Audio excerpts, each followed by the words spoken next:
Prime Minister delivers 2 more NSHP houses, welcomes Rock Hotel for Kingston Waterfront, and tours Chapelton Community Hospital. You're watching Jamaica House Weekly. I'm Anthony Morgan. We're opening this hotel, and I am here endorsing it and celebrating with you because it means more employment.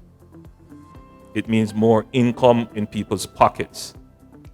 It means the return of life in downtown Kingston, where more economic activity can take place. Prime Minister Andrew Holness as he officially opened the Rock Hotel on the Kingston waterfront last Tuesday. The 12-story complex is a mixed-use building developed by Panjam Investments and Hilton Tapestry Collection. It includes a 4-star, 168-room hotel, as well as residential units to be sold to individual investors. Prime Minister Holness says the hotel aligns with government's ongoing upgrade of the Kingston waterfront. Other developments include the newly opened Ministry of Foreign Affairs complex and the completion of the Port Royal redevelopment project, which will serve as the base of a boardwalk to be constructed. A World Bank-funded project will also see to the creation of a master plan for the area to include parks, residential and commercial spaces. The new Houses of Parliament project and upgrading of sewer network are also in train. To others who are listening, who are considering investing in downtown Kingston, now is the time to do it.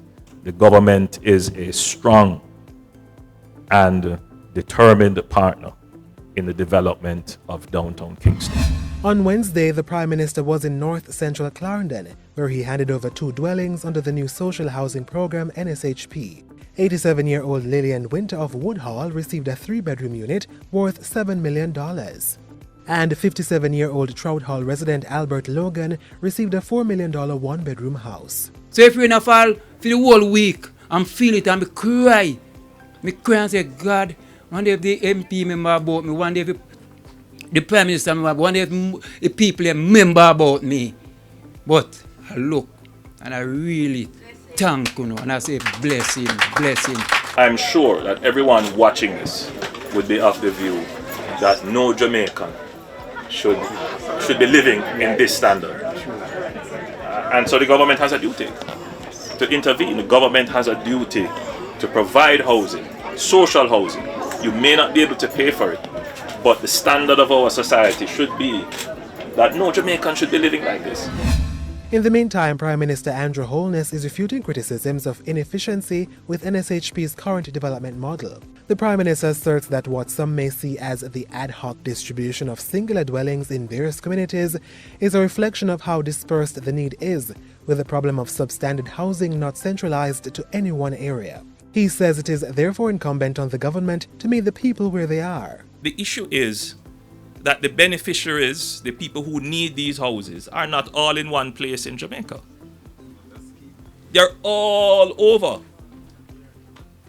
They are not all in urban places on flatland where you could say, all right, I found 5 acres of land, I will build a housing scheme there.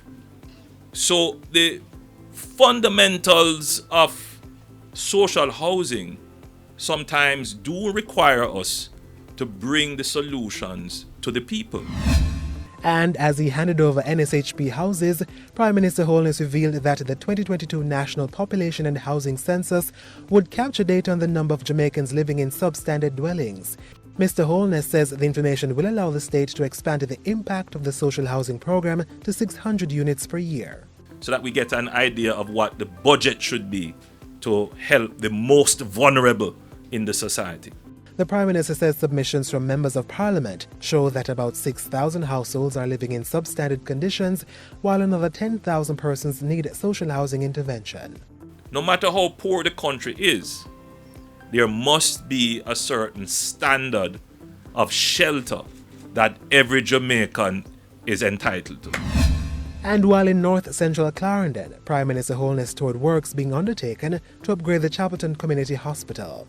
The facility, which serves communities such as Rock River, Mulitall, Penance, Frankfield and Crooked River, is expected to be completed by October. Upgrades are being done in 2 phases. Phase 1 was supported by diaspora member Beverly Nichols, who disbursed $1 million through her Push Start Foundation. Phase 2 is being done at a cost of $112 million through financing from the National Health Fund and the Chase Fund. When both phases are finalized, the hospital will have a new operating theatre and laboratory, space to hold 30 hospital beds, expanded office areas for doctors, waiting rooms, and improved water storage facility. Back in Kingston Wednesday, the Prime Minister met with finalists of the National Nurse and Nursing Student of the Year Awards competition. The annual contest is put on by the Nurses Association of Jamaica in partnership with Laskachin Foundation. At Friday's award ceremony, registered nurse midwife Alicia Adamson walked away with the coveted Nurse of the Year award for 2022-2023. Brownstown Community College student LaDaniel Campbell secured the Nursing Student of the Year prize. And as Jamaica competed in the 2022 staging of the World Athletics Championships, Prime Minister Holness lauded the island's athletes for their stellar performance. The event, hosted in the U.S. state of Oregon, saw Jamaica finishing third on the medal table, securing 10 medals from the meet. And that's it for Jamaica House Weekly. Be sure to join us next time for more news stories coming out of the Office of the Prime Minister.